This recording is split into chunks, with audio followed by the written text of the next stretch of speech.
So who the hell are you, really? You'll know soon enough as soon as I take care of your friend.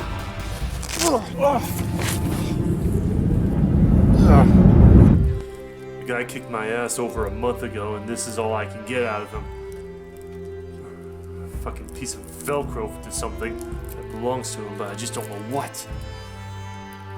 Pulled in every favor and asking everybody around. Nobody knows anything about this. Nothing. Even the technology that they have. There's nothing on it. I don't know what I'm doing.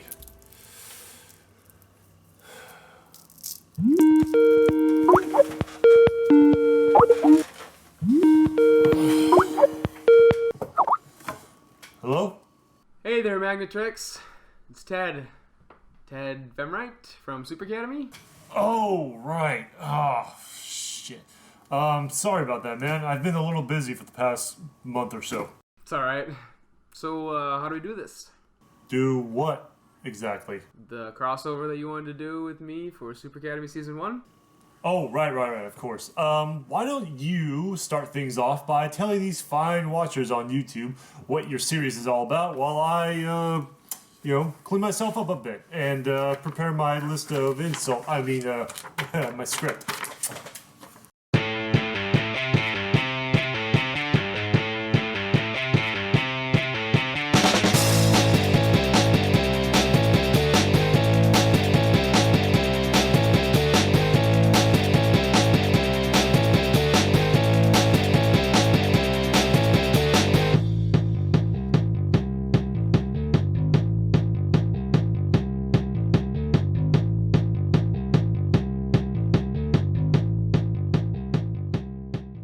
So basically, Super Academy is about this guy who has super strength, and he goes to this school where he learns to become a better superhero, and he meets all these people that also have powers of their own. They go on all these adventures. They eventually run into his father, who is like the super villain, after fighting a bunch of smaller villains, and just gets crazy. It's basically like Harry Potter meets Avengers. You said it, man. Alright then, let's begin with Super Academy Season 1. So the show starts off with a quick 30-second recap as we jump to 3 months after the pilot episode, where we get Dark Cop doing his best Dark Knight pose. Oh, don't worry, there will be at least one Batman clip in here at some point. Oh, great. Where he picks up on the police scanner that 2 supervillains have just stolen some experimental nanites from Ward Industries. As the CEO of Ward Industries tries his best not to worry at a news interview that his tech was just stolen, our heroes make their dramatic debut as they intercept the stolen tech. Salutations, miscreant. For your illicit theft of Ward Industrial's experimental nanoagents, you are under arrest. What an entrance! Indeed, Seinfeld clip. Indeed. However, theatricality and deception is not enough for this dynamic duo, as Dark Cop delivers the beatdown to Uter's long-lost dad, and Power Kid chasing down the steampunk version of Dr. Moriarty. One power slam later, Chaotrix intervenes by delivering a smoke bomb to her brother Power Kid as both villains make their escape. Meanwhile, back at shady supervillain apartment HQ, Chaotrix uses the nanites to restore her father, Deathside, back to 100% health after the one-punch blow that he received in the pilot episode. Upgrades integrated perfectly with your physiology. I made sure to... Bring me the data link. We have work to do. A simple thank you would have been nice, dick. Back at the academy, Dark Cop receives a serious lecture from his professor and attends a remedial class so he can learn more about teamwork. And this is where we get our third main character, Corona, who is... Did it start already? Well, boys. Blue? Why the sudden Michael Jackson treatment to your superheroine, man? Basically, we got a little more funding in our budget, and so we thought, why not increase her otherworldly qualities? Oh... Well, as Dark Cop and Corona begin their video game simulation that was made in 2000, Power Kid pays a visit to Glyph as he asks her whether or not a villain can switch sides just by talking to them. And after she gives him a very vague answer, Power Kid breaks into Dark Cop's room so he could use his computer in order to locate his evil sister. Back in class, everyone seems to be having a hard time working together until Corona decides to put up a psychic link with Dark Cop as he borrows her brain to strategize with the rest of the team to victory. After some quick sleuthing on the computer, Power Kid ambushes his sister in hopes of talking her out of the dark side. You don't have to follow our father. I used to be afraid of him too. Even if you don't think there's any good in you, I still believe. Ha! Ha ha ha ha! The naiveness of the young. So after getting the CW-style beatdown that Chaotrix gave to PK, Dark Cop swoops in to recover his fallen comrade as he apologizes for not being there for him as a teammate. I'm sure he won't make that mistake again. Alright, so in episode 2, we get Corona and Glyph walking home from their magic club when they couldn't help but notice a kegger party, which is hosted by Starburst. And the party is underway as we get a montage of everyone, well, partying, and Power Kid drunk dialing Dark Cop asking him to come over and lighten up. Where are you, man? You're not here. You're like super smart, aren't you? You like walk the walk and you talk like the walk.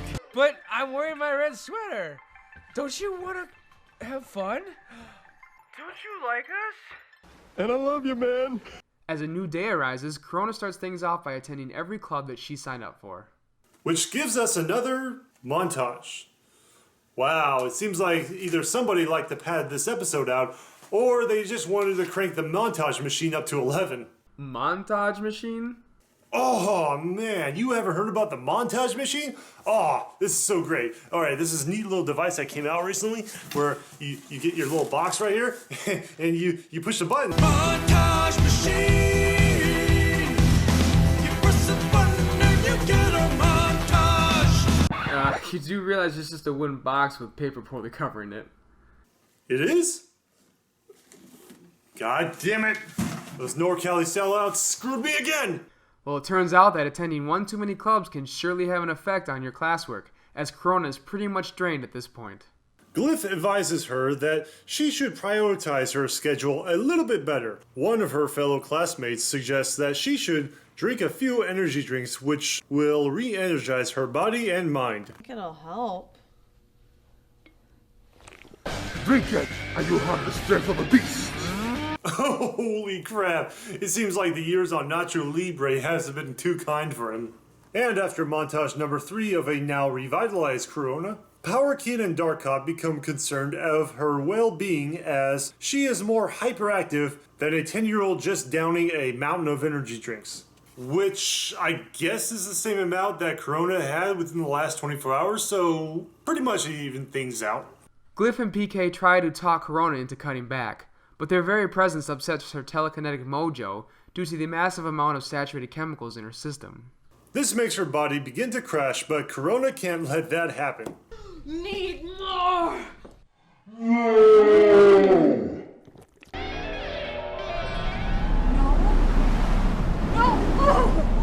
I never liked them blue people. This, of course, sends Corona into reboot carry mode as her friends talk her down and having her finally crash to the ground. Well, all's well that ends well, I say. And it looks like we're at the halfway point, so... Episode 3 begins with PK and Glyph watching a Doctor Who knockoff followed by a very groovy intro. We then cut to Glyph's magic class where her teacher plants a dormant thought process into her students' minds so they could eliminate it as homework. Glyph asks her friends for advice with only PK giving out the best possible solution to her problem. What the... Oh, right. I forgot there were villains in here.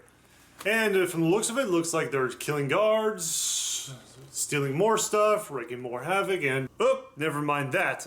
We cut back to Glyph's room where Power Kid is standing by just in case something were to go awry during her astral projection moment. You know what? Why don't you come with me? I don't know. This isn't my area of expertise. Please? She wants the dick! Power Kid agrees as they both go off into Imagination Land where, judging by the look of that creepy hand right there, it looks like they came across the Clitoris creature from Attached. Meanwhile, back at the Midwest corporate building, Chaotrix and Deathside seem to have just stolen an experimental battery for some fiendish plot, but not before the alarm is triggered as CEO Ward gets word of what is going on and takes matters into his own hands. You know, they pay extra for the private security. Like it? Gravitic induction, the wave of the future. Ah, crap!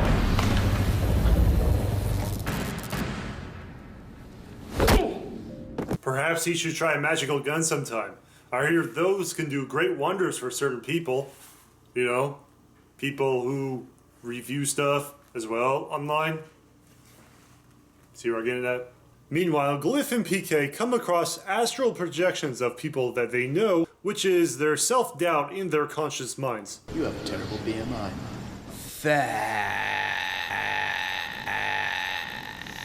But their little problem seems quite minor, as something else pops up out of the woods to give these two a run for their money. That just so happens to be the creatures from Glyph's favorite show and Power Kid's father coming out of the woodwork of their conscious minds. They are both able to hold their own, for the most part, until PK is taken down and snaps out of the realm of fantasy. Glyph manages to hold her own while finding what she was looking for. After everything is all said and done, side plot number 3 comes up as Dark Cop hunts down Dapper Dan and interrogates him for any information in locating Chaotrix and Deathside. Dark Cop gets what he needed out of the villain and vanishes into the night. Did he take the bait? I'd like to think so. I'd like to know so. I see that somebody knows what the other doesn't know, you know? So Glyph gets an A for her assignment, everyone celebrates by ponying Starburst, and Dark Cop goes solo once more as he tries to take down Deathside by himself. And finally, we conclude this series by moving on to episode 4. Power Kid becomes concerned as he cannot find Dark Cop anywhere around the super campus today. That is most likely because he is hot on the trail of Deathside and Chaotrix, as it shows him running across the city in broad daylight. And with no car from the looks of it.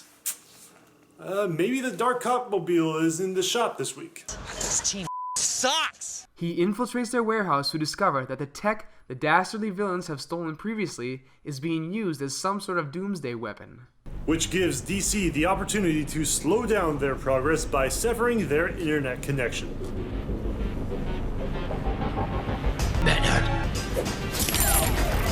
Aha! I told you I'll get one in there.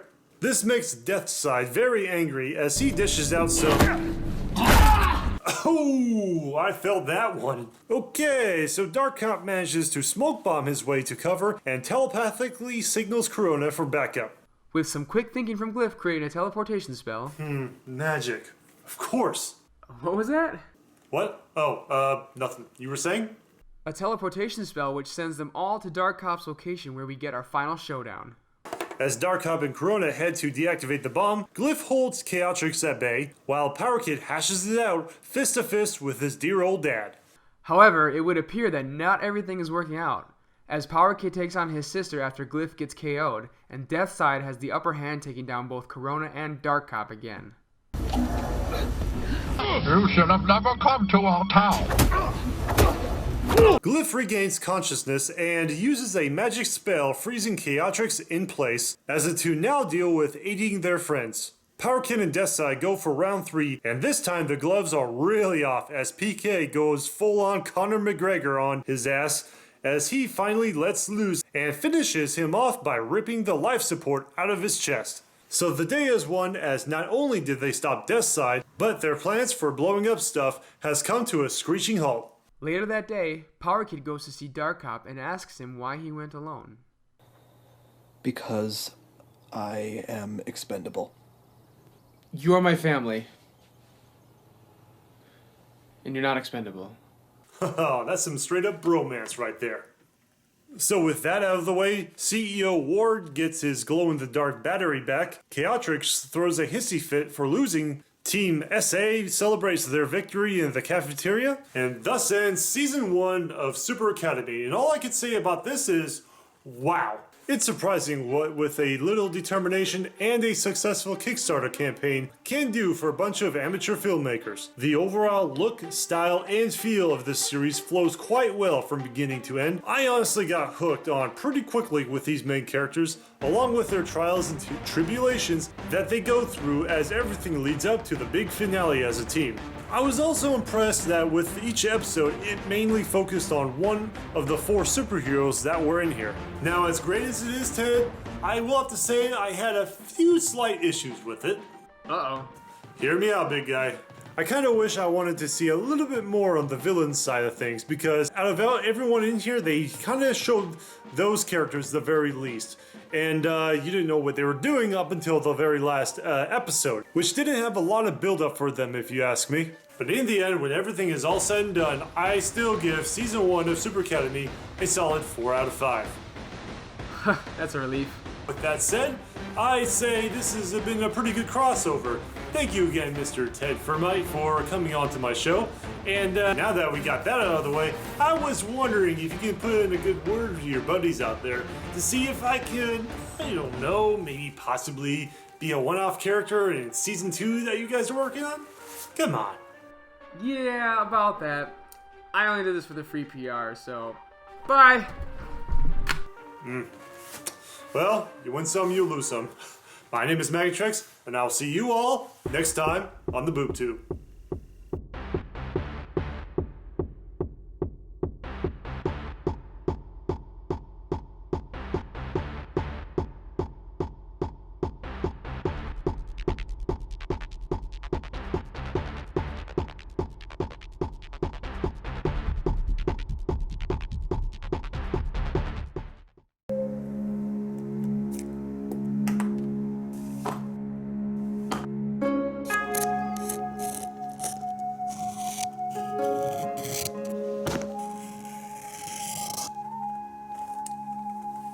Alright, you son of a bitch.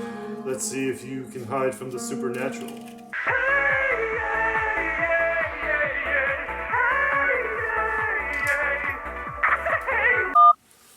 Hello?